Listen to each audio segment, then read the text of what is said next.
What do you do as a couple when there's an important decision to be made, but despite multiple attempts, you just can't agree? What happens then? Does the man decide? Does the woman decide? Does one person get more say than the other, depending on the topic? Is there a compromise? What do you do? Well, this exact situation is what happened with a lady that I had a conversation with on X. I had reached out to her because it became pretty clear to me, based upon some of her tweets, that there were some issues that she was experiencing in her marriage. And I asked her if she wanted my perspective, my point of view, given that 95% of my audience are men. So I'd like to think that I understand their struggles and perspectives and points of view really well, especially when we're talking about a marriage dynamic. So she messaged me with the backstory of what was going on, which essentially was that she felt extremely betrayed because her husband went and got a vasectomy behind her back. Now, early on, they had discussed how many children that they would like to have, and they had started with the number 3. But as she became more religious throughout the time that they were married, she started feeling called to have a larger family. And so he reluctantly agrees to have more than he initially wanted. And along comes baby number 4, no problem. But baby number 5, he starts getting really irritable with her during the pregnancy. Pretty much ices her out. But once the baby arrives, he is, quote, overjoyed. So despite the fact that it became clear that he really didn't want any more kids, he never really did anything proactively to prevent it. Once she made the guess what, I'm pregnant announcement again with baby number 6, same demeanor. The guy goes ice cold. He is not happy. It's very clear this was not something that he wanted. And then once the baby arrived, there was some issues. I don't know if it was postpartum, but it was pretty severe. So what happened was the husband went and got a vasectomy behind her back, didn't let her know about it until after it was already done, and she feels completely betrayed by his decision. Now, during the course of the marriage, they had also previously established a system for resolving conflicts, which was that either person could use a no vote to veto important decisions. So when the husband had said no more kids, she had played her no card, insisting that they leave the door open for the possibility of more children, given that she felt that it was aligned with scripture and what God wanted and called for in Genesis 1:28, which was essentially to be fruitful and multiply. And so by actively taking that decision out of the equation, she felt that was unbiblical. She didn't feel that was aligned to her faith system. So here's why I think things got so dang messy with this whole situation. The husband's biggest mistake was that he went out of line with scripture, not in getting the vasectomy, but by offering her this wild card that would essentially require him to stand down from his role as the leader in the home. But when he offered her a wild card that, when played, would essentially require him to step down from his God-given assignment to be the head of the household, that is where he made the mistake. This method of conflict resolution, where a no always wins, essentially requires him to abandon his role of head of the household. It actually puts him in a de facto female-led marriage, where essentially a wife allows him to lead until he makes decisions that she doesn't like. That veto card that she held like an ace up her sleeve boxed him into a corner. I mean, kids are not this trivial choice, like, what to have for dinner, choosing between sushi and pizza. They come with lifelong responsibilities, emotional, financial consequences. This is a big decision. This is a life-changing decision. So when he realized that he could not handle any more children, especially after her health scare, he felt trapped by this self-invoked system that gave her the sole power in this matter. And instead of renegotiating this conflict resolution approach, he went behind her back, breaking trust in a way that is very difficult to repair. So this no vote always wins sounds really good in theory. And for smaller decisions, it's probably going to work out just fine. In fact, it was the system that I had initially wanted to implement in our household. But my husband, Michael, was not having it, because he understood what his role was before I did. And what he understood, and the thing I hadn't quite grasped yet, was the fact that there could come a time when we don't agree, when an agreement can't be reached, and a decision would have to be made by one person. So when that time comes, who's it going to be? He understood as the man, as the leader of the home, it had to be him. And he initially kind of had to talk me into this because, I'm the strong, independent woman. So I felt that I should have equal say in all decisions. So I only agreed to this idea with reluctance. I wasn't really happy with it, to be truthful with you. And here we are 16 years later, and we've never had to put this agreement into place. By the way, I'm not just dressed up fancy for you guys today. Today is Michael and my 10-year wedding anniversary, but together for 16 years.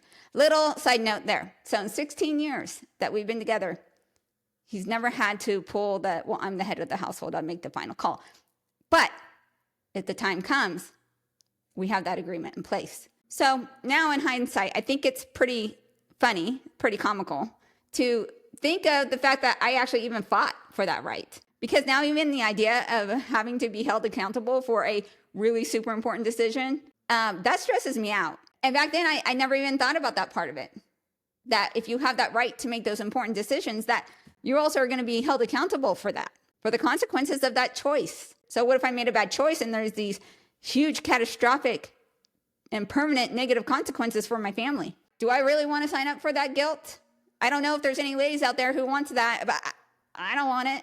I don't want to be responsible for that. So now I'm like, God bless Michael and you men out there who will bear that load for us, ladies.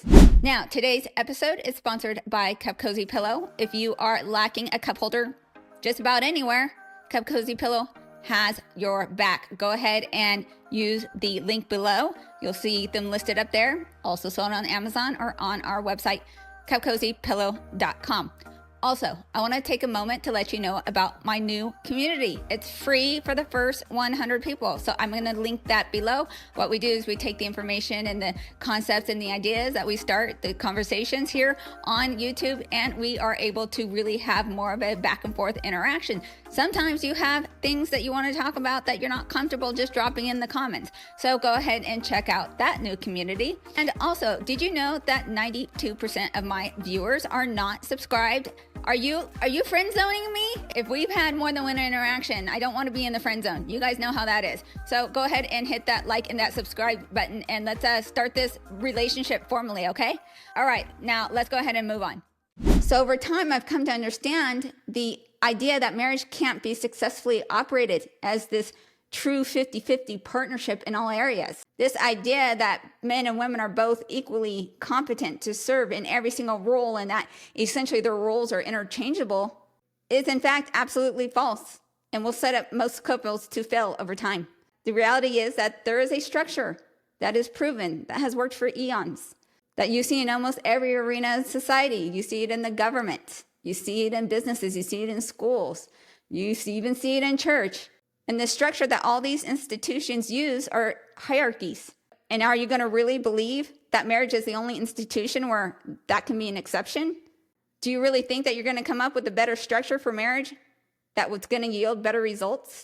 When it comes to relationships, especially marriage, women still long for that traditional marriage dynamic where there is a strong masculine man, but then that very thing that she wants, she will also simultaneously fight against in an effort to take over, because either the man's not leading well and she's forced to do that, or he is trying to lead, but she's so damn stubborn that he basically abandons his role because his frame wasn't strong enough to stop her mutiny.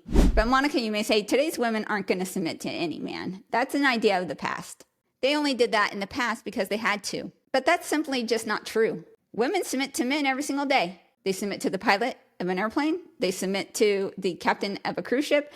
They submit to the boss at work. Make no mistake, women have no problem with the concept of submission itself. She will, however, fight against submitting to her husband if she feels that he is either incapable or unworthy.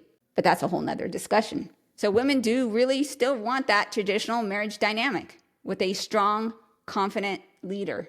But then at the same time, they fight him to not only just have equal say and input into the discussion and having her thoughts and ideas carefully weighed, but she will fight to have equal rights to the decision making itself. And if or when that consensus, that meeting of the minds can't be met, she's going to expect you to go with whatever she wants to have done.